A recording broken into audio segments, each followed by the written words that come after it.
Hello, a freilichen Rosh Chodesh, a guten Erev Shabbos.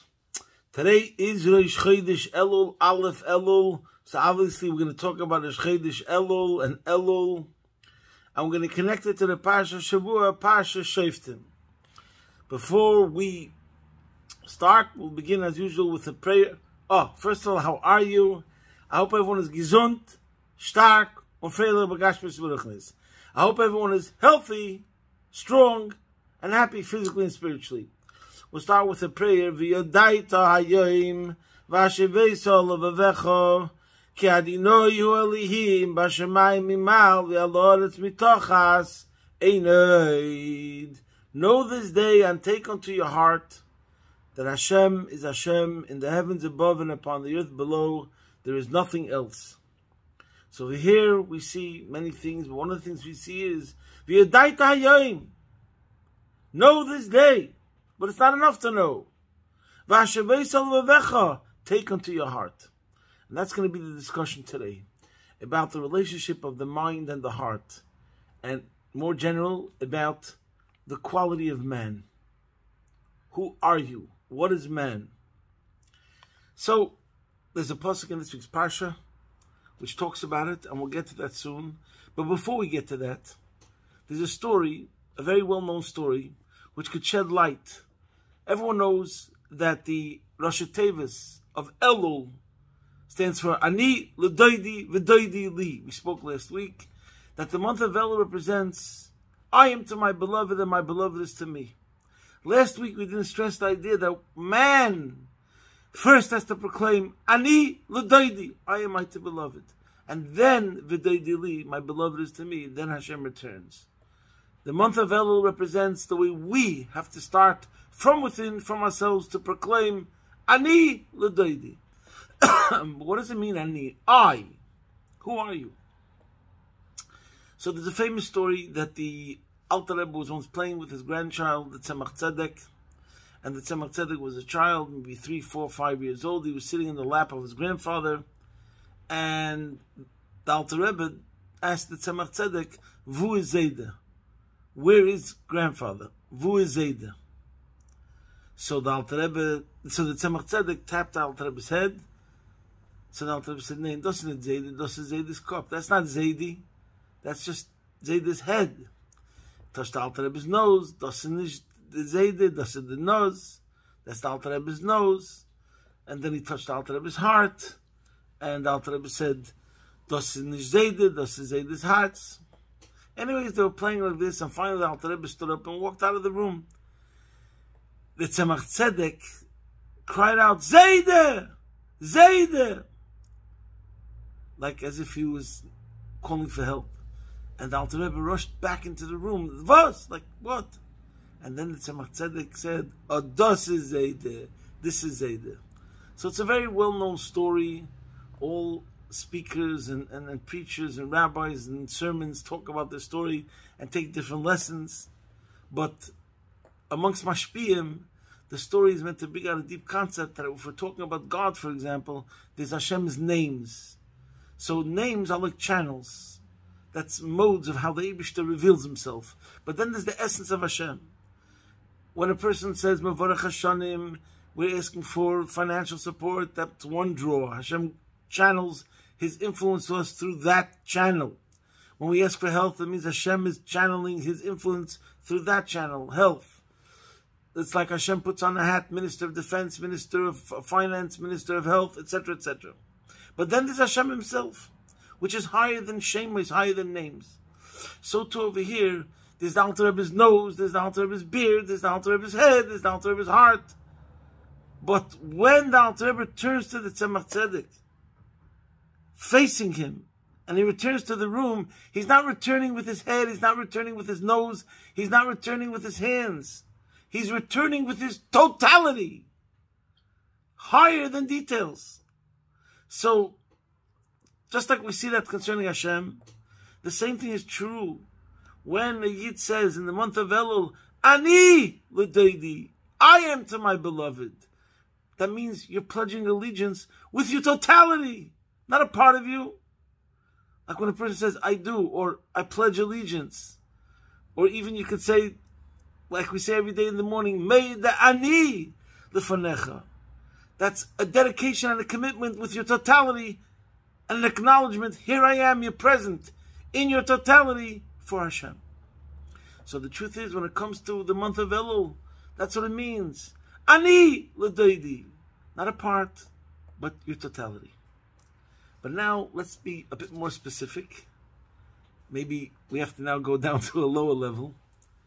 Who is man? The Friedrich Rebbe writes in Sichos that the nature of man, from time to time, is to ask himself, who am I? Now, that could mean, who am I as what is a man, what is a human being? But it could also mean, where do I come from? What shevet am I from?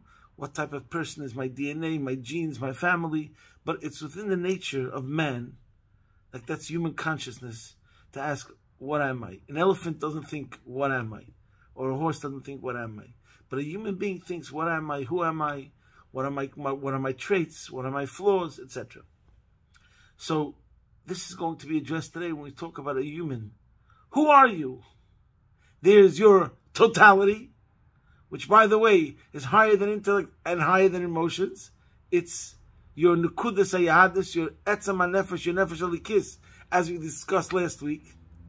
But then there's also, when we talk about the faculties, man is comprised of 10 traits, 10 character traits. His chabad, chagas, and nehim. So let's talk about that a bit. But first we'll start with the pasuk from this week's parsha, which actually discusses it.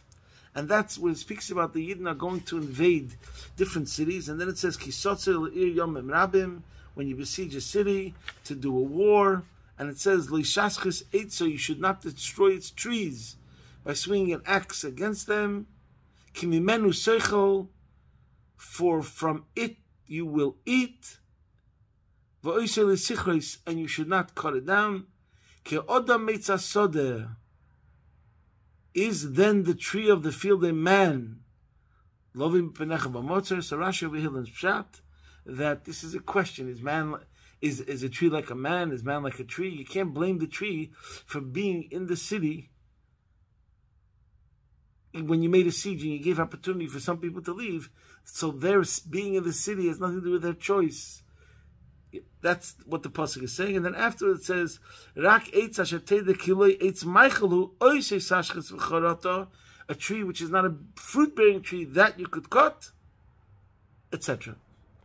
So, on this, we're going to speak today a sikha from Chilik Daled. There's another sikha in Chilik of Daled. It's very, very deep sikhas, very, very lengthy, and this could be your homework. So I'm just going to speak a snippet of that sikha, and very, very general. I'll try to keep it simple. Over there, the Rebbe brings in Chilik Daled from a Sifri, which says that, or someone said, so according to the pasuk, according to Rashi, the pasuk over here is not making a statement about man, that man is like a tree. It's saying the opposite. Is the tree a man? But from this pasuk we actually learn out as a statement, man is compared to a tree. And there's a Sifri and there's a Gemara that talk about it. The Sifri says, "Melamed shechayev shel adam einay elam min ha'ilon." We see that man lives off a tree, so therefore he benefits from a tree. Therefore, he's not allowed to cut the tree. So, according to Sifri, it doesn't mean really so much that he's mamish like a tree. He's similar because he lives off it, so he gains from it. And then the question is, the Rebbe brings, but he gains from other things. Why do we say that he's compared to a tree? Because he gets his main sustenance from a tree. What does that mean?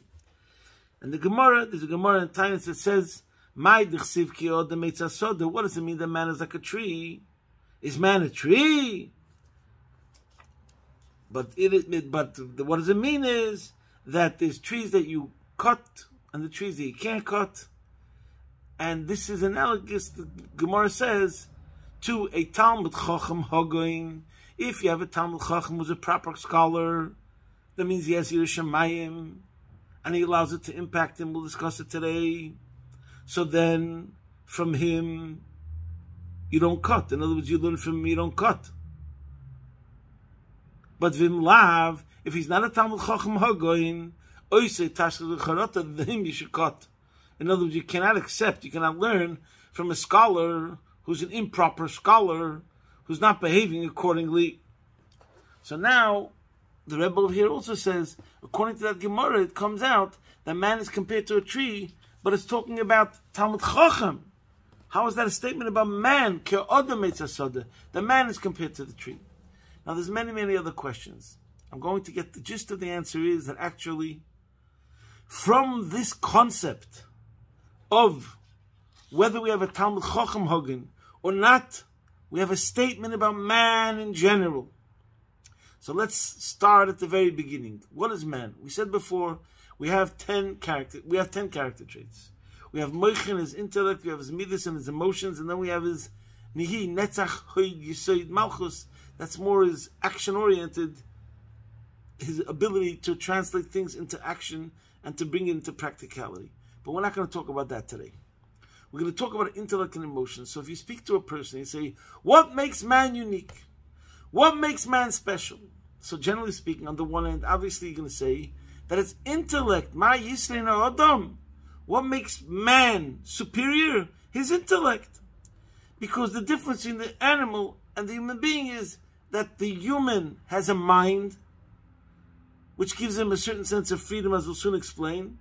But an animal just has his nature, which means emotional. He's ruled by his emotions. He has knee-jerk reactions to situations which are programmed and he's wired, and we can know how he's going to react to certain situations. A human being has a mind. What does the mind give him? The mind shows on his ability to attach himself to something outside of himself. It could transcend time, it could transcend space. It has no limits. Number one, you could think about whatever you want. You could fly to China, you could fly to Mars, you could fly to Fantasyland. You could think about things that have nothing to do with reality. Number one. In other words, nothing to do with the world as we know it. Number two, you could elect to think about things that have no practical ramifications in your life. Here's a mathematical equation that's on the wall. You could spend your lifetime trying to figure out the mathematical equation. Animals have no connection to this idea that we just spoke about. The only thing that enters the brain space is about the breakfast, lunch, and supper, and the like. In other words, material objects, physical objects, things that immediately impact their life. So, they can't go with their mind outside of their own 4 cubic feet, so to speak, their box. They can't think outside their own box. And number two, only in things that are immediately important and make a difference to their life. They can't think about just a concept. So there's no sense of objectivity. There's no sense of transcendence. There's no sense of going outside of yourself, above yourself, and just attach yourself to something which is greater than you and higher than you. And that is what intellect is. And in general, intellect means that you could transcend your nature. You don't have to act according to your nature. You could choose to do something that's the opposite of your nature. So that's the beauty of intellect. And understanding that beauty of intellect, we understand already all the problems with emotions. So therefore, if we're going to have a discussion, we're going to think about what's greater, we're going to say intellect is greater. But my friends, that's not the conclusion. That's not the maskana. That's not the safe pasuk. The ultimate is when the intellect influences the emotions, that your emotions are according to the dictates of the intellect. But the measure of your intellect is how well you've controlled your emotions. So that means that the ultimate purpose is in the emotions. What does this have to do with what we're talking about? According to Kabbalah, we're not going to get into it right now, man's emotions is the part of the person which is called the tzemeach of the person, the vegetation part of the person, the growth of the person. Why? Because intellect in general, it is what it is. It's not moody. There's not too many variables. You have your IQ, and that's what your IQ is. Of course, you could study and work harder and maybe become smarter. I don't want to get into that conversation right now. But in general, concerning your intellect, it's at a certain level, and that's what it is. When it comes to emotions, we say you're in a mood. they're aroused, they're not aroused. We don't speak about intellect, we say your intellect is now aroused. When it comes to emotions, we say you're very stimulated, you're very motivated, and therefore your emotions are now at high peak. They're intense. They're low flame, they're high flame. So in emotions, we see more this idea of katnos and gadlos, different states of existence in emotions. So therefore emotions are called the tzemech of the person. It represents the idea of growth, different sizes, different shapes, different forms. So now, according to Chassidus, the Rabbi explains in the Sichos over there, Ki ha'odam eitz hasoder. Man is his emotions, not his intellect. True. What separates man from beast, what makes him superior, what differentiates him is his intellect. True. But what is really man? What is the purpose of man? What is the objective? What are we aiming for? What's the name of the game? The name of the game is that my character traits, my midos, should be different. Ki ha'odam. What is man? What is the measure of man? Eitz hasodeh. Whether he's bearing fruit, whether what he learns comes down into action, when it's lishma, when it changes you. Did what you learn change you or not? If it didn't change you, then you're a barren tree. If it did change you, you're a fruit-bearing tree.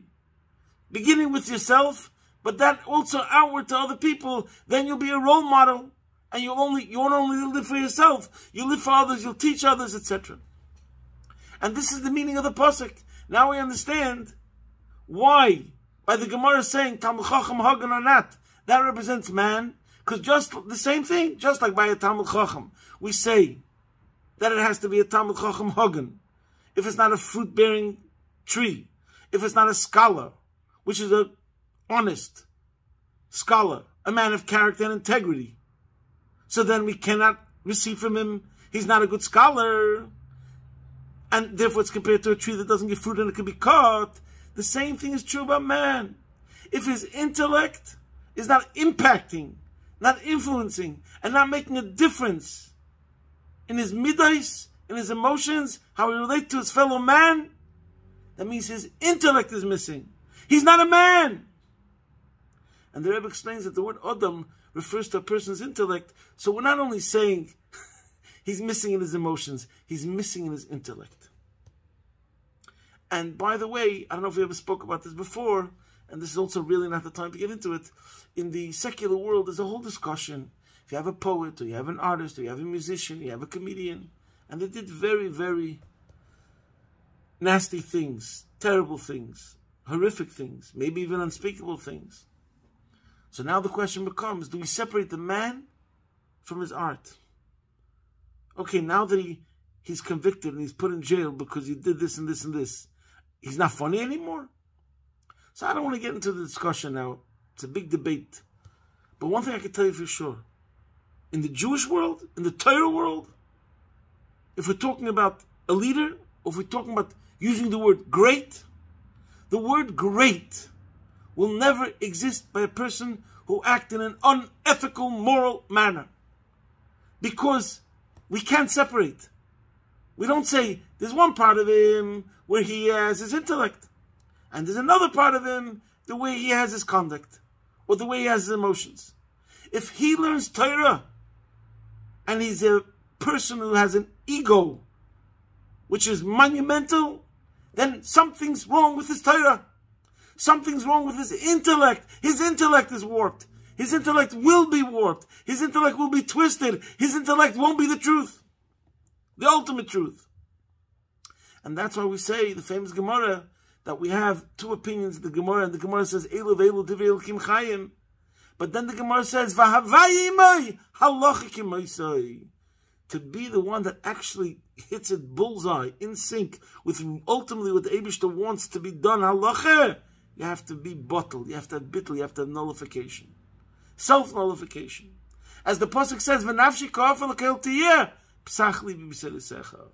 When you're humble as the earth, V'nafshi ka'afar L'kol tiyeh, then comes Psachli B'Seisecha, then you become a vehicle for the knowledge of Hashem. And the same thing it says concerning the Machlokes, Beis Hillel and Beis Shammai. Why was the halacha like Beis Hillel? Because Aluvim v'Noichen hayu, they were more forgiving and easy to get along with, and more pleasant. In other words, more humble, so to speak. And therefore, the halacha was like them. So this is the point of the Rebbe's Sikha. But then the Rebbe goes deeper. And the Rebbe says,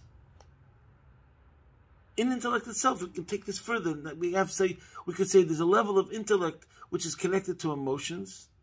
But then there's a level of intellect, as we described previously, one of the qualities of intellect, that you could just speak about a mathematical equation, something about physics, or something about black holes, or something about that has nothing to do with reality. Maybe the measure of that level of intellect is not connected to becoming a better person, because it's so far removed from the whole idea of this world, let's say. So the Rebbe brings out in the Sikha no, that the Etzam HaMoichen, the deepest level of intellect, in a way, that's the part of the intellect which is going to have the deepest, most powerful impact even on your emotions. And then he goes back to the analogy of the tree, that, let's say we talk about the fruit-bearing tree. Where does the fruit come from? The fruit comes from the utmost extremity of the tree. So we have a tree, we have a seed, we have the roots, we have a trunk, we have the body, we have the branches, we have the leaves. So what's the last thing that comes out? What's the furthest away from the source, so to speak? The fruit. But guess what? The fruit, the thing which is over there at the outer extremities, is a reflection of the measure of the essence of the tree. And this is really what the Pasuk is telling us. Ki Adam, the ultimate man, even in his highest level of intellect, because the name Adam represents a name of a human, because there's Ish, Gever, Enosh, there's different names. Adam represents intellect, and we're saying that the deepest level of the intellect, Ki Adam, Eitz HaSodeh, the tree which is the fruit-bearing tree, which produces the fruit at the very furthest from the source, is a sign of the source, is a measure of the source, that this is the true tree. And the same thing is true with intellect. Even the deepest level of intellect should impact the person, he should change because of it. And not only that, it impacts deeper and greater. And from this, the Rebbe brings a discussion about Pnimis HaTorah and Nigla HaTorah, that we see practically that Chassidus, as everyone knows from the history of the Jewish nation, the revolution that Chassidus had, the radical revolution that Chassidus had, and how it impacted, and how the Baal Shem Tov and the Maggid and all the disciples transformed the face of Europe and Russia. And even to this day, most Baal Teshuvos, it's the taste and the flavor of Chassidus in one form or another. Tanya, Chassidic stories, Noam Elimelech, whatever it is, Kedushas Levi, whether they actually become what a so-called official chassid in the dress and the mode of dress, we're not talking about that. We're talking about the perspective, what goes into the mind, deep into the brain, and makes that makeover, that revolution, is Chassidus. And we see that all the great thinkers in the last 50 years, for example, we talk about Rabbi Adin Steinsaltz, so we talk about Jonathan Sachs, or we talk about Norman Lamb, or we talk about Aryeh Kaplan. Every one of these people were very, to Rabbi Twersky, every one of these people were deeply steeped into Chassidus and spent hundreds of hours learning Chassidus, because where Chassidus touches and where Chassidus goes, nothing goes so deep. And the Rebbe explains it in a Pashto way. Of course, when you're learning Gemara and you're learning Halacha, it's Hashem's wisdom and you're being connected with Hashem Himself, and it's awesome. But nevertheless, because it's speaking about things of this world, therefore it doesn't affect so immediately and so quickly and so deeply a change. But if the subject matter itself is talking about much more abstract, subtle, refined matter and material, we're talking about neshamas, we're talking about malachim, we're talking about ilmus ruchnim, elikus, godliness. So the subject matter itself refines the person much more powerfully. Because if we're still talking about the lands of chickens and ducks and properties and damages, which is amazing, which is Hashem's wisdom, we're not diminishing that whatsoever. Who could even talk about Ratzna and wow, it's the Eibush himself. But nevertheless, because it took a form where it talks about more physical things, so therefore it's closer to the person, so therefore it doesn't really transport him. Quick fix.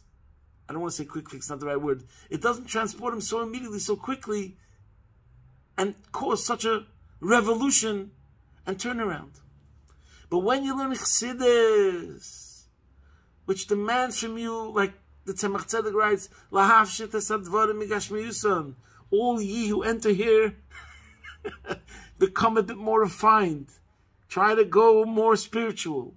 So because the whole study of Chassidus demands from the person to become a bit more spiritual, it makes him more spiritual, it elevates him more quicker, and changes his midos, and changes his teva deeper than and quicker than learning other parts of the Torah. And that's the point that the Rebbe wants to bring from the analogy of the tree. It's the root itself, the measure of the tree itself, the definition of the tree itself, which then reflects itself in the extremities furthest away. The true tree, the healthiest one in its core, is going to produce the best fruit. The deepest concepts of moichin, of intellect and abstract thought, the most abstract thought, the deeper and more powerful, straight to, close to the core, will change the person ultimately in a practical way through his emotions, etc. So, one lesson we could take from this, obviously, in addition to what we spoke about in the beginning, that when we say ani l'doidi, it's like the story with the Alter Rebbe. You say ani, that means you're saying, here I am, with my totality. But it also means that we have to learn more Chassidus in this month of Elul, because Chassidus has the power. Everyone's looking for a change. And I'll say a story that happened with me. Rabbi Yitzchak David Groner was the main shliach in Australia, and I used to go to his house every Friday night. On the way from, I used to go to Yeshiva Gedolah Friday night. There was a Seder Chassidus. Excuse me. So I used to go from Rabbi Groner's house. I used to go from Yeshiva Gedolah. On my way to my house, to my home, at the end of Seder, I would stop by Rabbi Groner's house. So one of the last times I went to his house, before he passed away, he was already a bit unwell, and he was in a wheelchair already.